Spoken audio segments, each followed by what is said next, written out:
Welcome to the Jill on Money Show. It's Monday, August 14th, and we are here trying to help you all navigate your big picture lives and the money questions that are associated with those big picture issues. So, if you've got something going on, if you have a question, all you need to do is go to our website, JillOnMoney.com, click the Contact Us button, and let us know if you would be willing to come on the air live. Because if you do that, you check that little box, Mark does everything else. While you're on our website, don't forget that you can subscribe to Jill on Money Live. You can buy my book, The Great Money Reset. You can also do a bunch of free things like check out our weekly newsletter. Do sign up for that. And look at all the stuff, the blog, the video, the resources, all that fun stuff. It's right there. Today, we are joined by listener Thomas, who's on the line from San Diego. I was just talking to a friend of mine from San Diego. And you know what I said to him, Thomas? I said, it's so curious that you're from San Diego because you're neither in the military nor are you retired. And that is probably the same for you. Is that right, Thomas? That is correct. Neither is true. Neither is true. But I presume that San Diego is much more than that silly overstatement that I've just made, right? That generalization does not hold true. What else is going on in San Diego? What's great there? Well, the weather, the beach. You know, it's a big city. There's lots to do. If you haven't been, you know, it's a great zoo and great parks, all that stuff. I like that it's the zoo. I mean, that's a big plug right there. I mean, it's pretty good. So what brings you to us besides being a shill for the welcoming committee of San Diego? Basically, my mom is turning 81 soon, and she lives alone. My father passed away earlier this year. And my sister and I live in San Diego. My mom lives in LA. And basically, she's lived in that house for probably over 20 years at this point. It's paid off. And she's just been, you know, she's getting older. She's having some health issues. And we've started doing some research into like assisted living communities in our area just to get her closer to us. I mean, it's not a huge distance, but it's just long enough that like, you know, it can be complicated to go as often as we probably need to or will start needing to. Mm-hmm. I've always just kind of thought that when she moves, you know, we'd sell her house and then kind of invest the money. My sister's preference quite a bit would be either to sell the house and buy kind of some property among the three of us, like her, me, and my mom, or keep the house and rent it out, either like lease it or do an Airbnb. And her kind of thing is like, I would manage the Airbnb, I'd manage the leasing of it, just because she rents, you know, in Southern California is extremely expensive. Yeah. And I think it just makes her nervous not to have any kind of property among the family. Wait, when you say she, it makes her nervous. Your sister, not your mom, right? Yeah. My mom, getting my mom even to kind of tour assisted living facilities has been kind of a journey. It's hard. Yeah. And, you know, she's been there for over 20 years. She's really into like home and decorating and all that kind of stuff. And she likes her house. But, you know, it's like a big suburban house and it's hard for her to manage alone. So, yeah. So it has like, so she's put a deposit. My mom has put a deposit on a community, but there's a really long wait list, like a year. So we haven't even gone that far. But I think my mom, without asking her, has always just kind of assumed that she'd sell the house too. What's the house worth, would you guess? I would say probably around like 1.2. And tell me about mom's other assets, because there's no mortgage on that. So that's a huge asset. But how is your mom paying to keep this up? Does she have other money? Does she have pension? And just give me a little rundown of her financial situation. Yeah, so I manage her money at this point. So, I mean, I would say between Social Security and a pension, she's bringing in like $4,000 a month. Wow, that's good. I mean, it does take a lot to keep up a $1.2 million home, I presume, right? It's in a like a gated community. So there's like an HOA, there's property taxes, like gardeners come in once a week, a house cleaner comes in once a week, that kind of stuff. Right. But But does she have other money from which she's drawing to pay for her living expenses? Because I presume with everything all in, she's spending more than that $4,000 a month. Is that right? Probably not. Oh, really? Wow. Because between her living expenses and just home stuff, Yep. I don't think she's spending more than 4,000 a month. Okay, good. That's great. Tell me a Yeah. little bit about like her savings, her investments. What else does she have outstanding? I mean, I would say between IRAs and 403B and stuff like that, she probably has around like 1.8. Wow. So what you're telling me is she's pulling money out of these accounts because she's 81, so she has to. She has her minimum required distributions from these accounts. Yeah. And so presuming that her Social Security and her pension covers her needs, what happens once you're forced to take that money out? Does that just go into a brokerage or savings? What are you doing with that right now? Like last year I started doing her money and I did the RMDs and pulled out around probably 40,000. What I've been doing is just kind of moving that money into investments, not in savings, just a savings account. She probably has around 40,000, and I just want that cushion there. Oh, yeah, definitely. And because of her age, like with me, I'm 46, so I would just move that stuff into like mutual funds or whatever. But we've been doing just like really safe stuff. So like, bonds or things like that. So she typically. now has a brokerage account, right? Yeah. And how much is in the brokerage account? The brokerage account, I would say there's probably like about 600,000. Dude, the fact that you're like, I thought you were going to say 6,000 and now you say 600,000, which is humongo.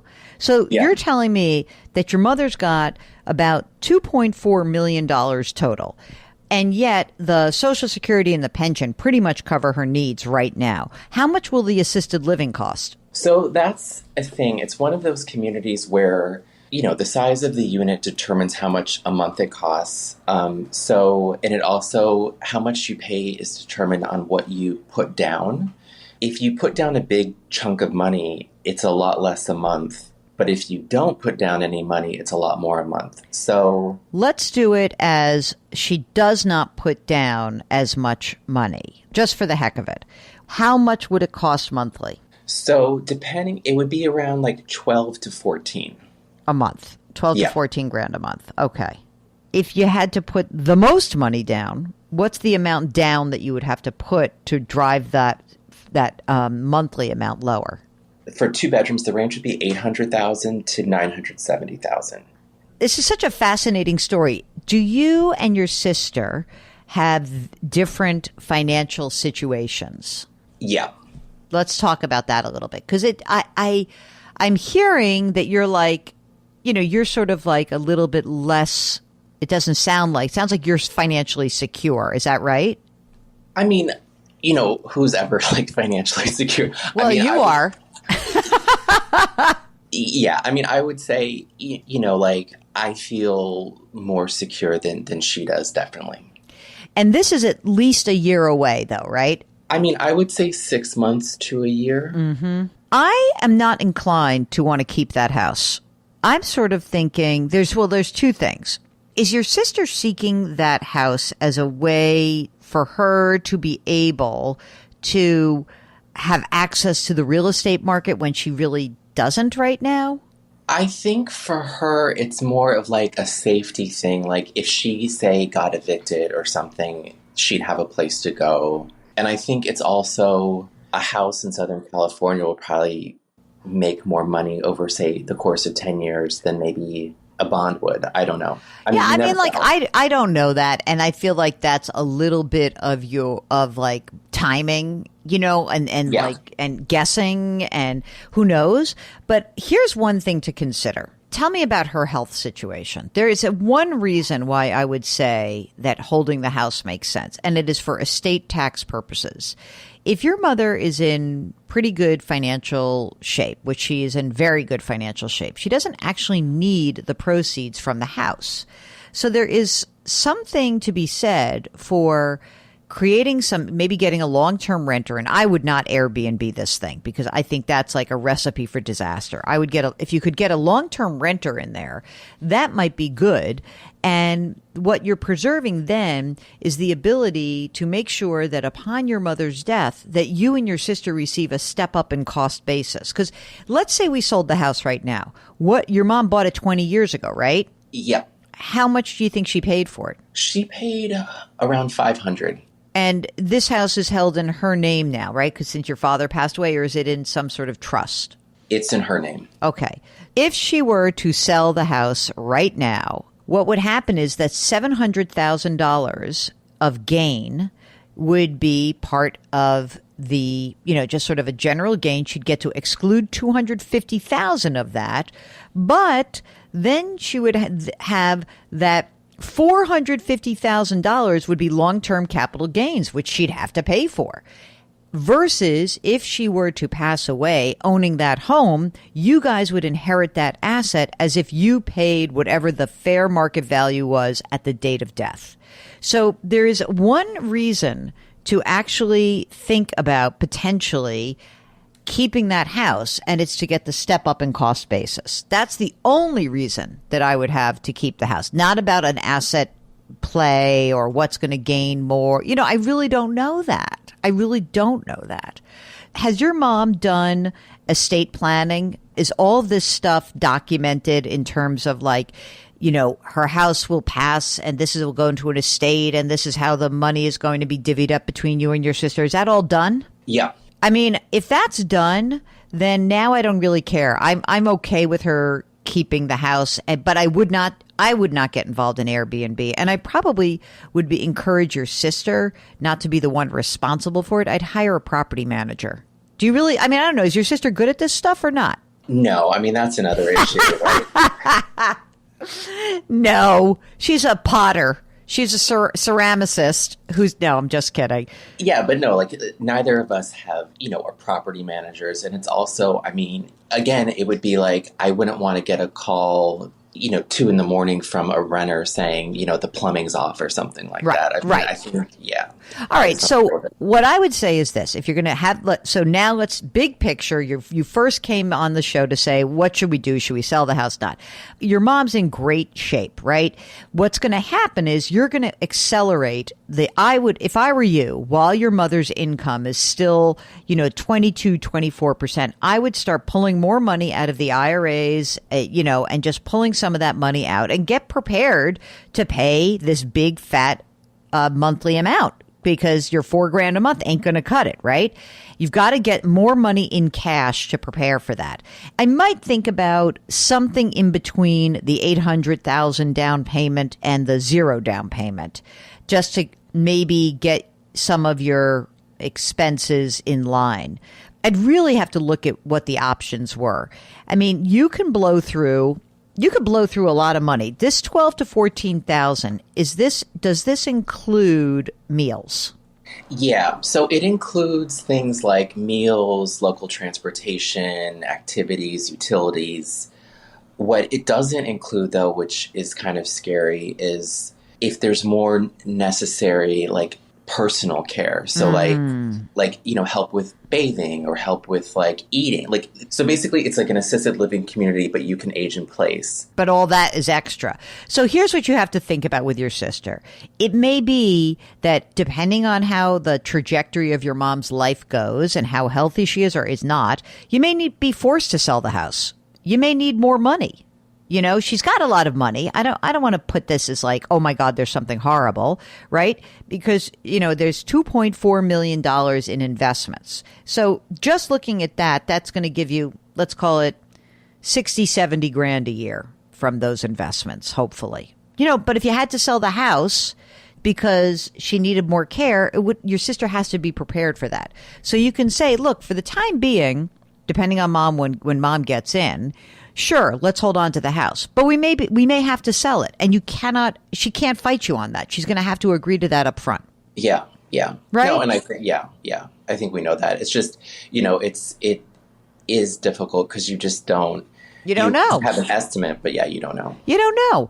I mean, I think it sounds like mom is in pretty good shape right now, but I am so convinced in these situations, you cannot wrap your head around how much that 12, 13, 14, those dollars really escalate fast. And, the other thing is that this facility, is this the place, when you said you were on, a bit of a journey, is this really the best place for her? You know, is there some other place that's a little bit more affordable? I don't know, but I'm just wondering, I'm asking you that aloud. We've toured around 5 places and then showed her 3, and this was the only one she liked. And so we're working with another placement agency to get some more recommendations. So it's not like this is the only place, obviously, that exists, but just because it's been so difficult to even get her to agree, when she finally did put down to get on the waiting list, it was just like such a relief. But yeah, I mean, there are other places, obviously. So, I mean, we do want to look at other places that are maybe, not a point system and maybe just to include more things. And this is towards you guys. Like, this is in San Diego, right? Yeah, it's where we live. And Okay. it's maybe like 10, 15 minutes from where we are. It's weird. Like, people used to live with their families all the time, and they still do. But sometimes the trajectory of your parents aging is such that you really can't take care of them in a way that is feasible. That you have to be home full time and that someone's got to be around as the needs increase. And so it sounds to me like that's kind of like where you guys are. So I think you should keep looking. I think that, listen, you could potentially hang on to the house for a while. Let's see I don't know. What do you think it could rent for? I haven't even looked into that. I mean, I think the next step probably would be the woman that was their broker who they bought the house from all that time ago. Like, they still kind of keep in touch with her. So maybe we could reach out to her and just kind of see, what her estimate would be. And I also don't even know, because of their community, like, would they even allow things like Airbnb, or would they allow a long-term renter? So that's something we need to look into. I would look into that because let's pretend, I'm going to make this up now. Let's pretend that this is $1 million house. It's in a beautiful place. It's LA. It's desirable. Let's say you can make, I don't know, $8-9 grand a month, and you pay a management fee, but maybe you could clear $7 grand a month for this thing. In addition to her Social Security and pension, now we're getting pretty close to meeting her needs. Now that house is generating income, in such a way that you guys may not have to really worry about much. Maybe that's all we need. So check that out, and then let us know what you find out. And let's keep in touch, because we'd love to help you through this and bring you back on and tell us about the journey of managing your aging parents' trajectory is something else, man. It is for real. And I know that many people are hearing this, and, you are lucky for sure. You're lucky that your parents did such a good job of saving, but every single person has to deal with this with their families, and it's intense. So we understand that, and we really want to make sure that we're here for you. So keep us posted, okay? Okay, great. Thank you. All right. Now, Mark, I'm very into this particular topic because having dealt with it and dealing with it, it's really my cohort. Anyone who's over the age of 45 feels this.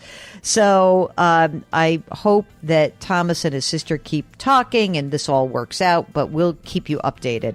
So if you've got an aging parent, or you're a parent and dealing with your adult children, all these intergenerational and intragenerational issues are so fascinating to us. Just go to JillOnMoney.com, click the Contact Us button.